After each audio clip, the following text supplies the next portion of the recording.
બોટાદ જિલ્લાના ગઢા શહેરમાં મતદાર યાદી મુદ્દે વિવાદ વધુ વેગ પકડી રહ્યો છે। ગઢા નગરપાલિકાના વોર્ડ નંબર 4માં સદસ્ય સહિત અંદાજે 1100 મતદારોના નામ મતદાર યાદીમાંથી કમી કરવાના પ્રયાસ સામે કોંગ્રેસે ગંભીર આરોપ લગાવ્યા છે। કોંગ્રેસનું કહેવું છે કે ખોટી રીતે ફોર્મ નંબર 7 ભરવામાં આવ્યા છે, જેના આધારે મતદાર યાદીમાંથી નામ દૂર કરવાની કાર્યવાહી કરવામાં આવી રહી છે। આ મુદ્દે કોંગ્રેસ દ્વારા ગઢડા મામલતદાર કચેરી ખાતે સૂત્રોચ્ચાર કરી ઉગ્ર વિરોધ વ્યક્ત કરવામાં આવ્યો હતો। કોંગ્રેસે દોષિતો સામે કડક કાર્યવાહી કરવાની માંગ સાથે ફોર્મ નંબર 7 ભરવા આવેલા લોકોના સીસીટીવી ફૂટેજ તપાસી યોગ્ય ફરિયાદ દાખલ કરવાની પણ માંગ ઉઠાવી છે। સમગ્ર મામલે રાજકીય ગરમાવો વધ્યો છે અને મતદાર યાદીની પ્રક્રિયામાં પારદર્શકતા રાખવાની માંગ વધુ તેજ બની છે। भाजपा तेरी तानाशाही नहीं चलेगी, नहीं चलेगी।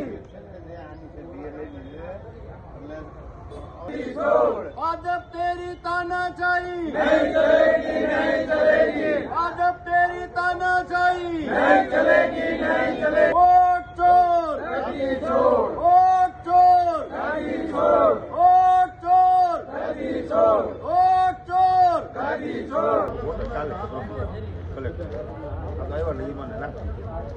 तेरी तानाशाही नहीं चलेगी, नहीं चलेगी। भाजपा तेरी तानाशाही नहीं चलेगी, नहीं चलेगी। तो नहीं પણ આપણે તો જાગૃત લોકોને કરવા પડે, જેના નામ કમી કરવા કોશિશ કરે એને કહેવાય જો ત્યાં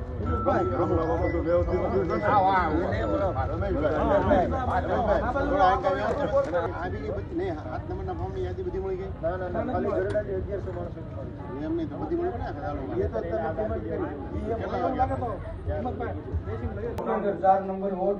કોર્પોરેટર છે એનું નામ કમી કરવાનું હાલ 10 મહિના પહેલા ચૂંટણી લીધા છે અને ફુલસનબેન ચૌહાણ કરીને કોર્પોરેટરના આપણા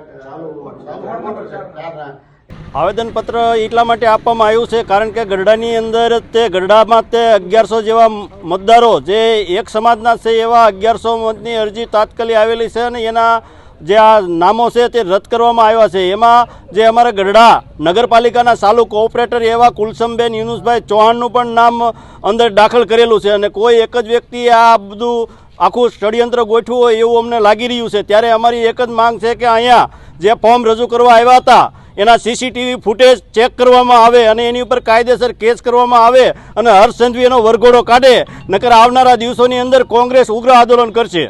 આજે મામલતદારમાં આવેદનપત્ર આપ્યું છે। આખા ગુજરાતની અંદર આમ તો આપ સૌ જાણો છો, આપણે બધા જાણીએ છીએ કે એક સ્કેન્ડલ કરવામાં આવ્યું છે। ફોર્મ નંબર 7 દ્વારા લગભગ 12 લાખથી ઉપર વોટર્સ ચોક્કસ સમુદાયના કમી કરવા માટેનો એક ષડયંત્ર છે, એ હીન કક્ષાનું ષડયંત્ર છે।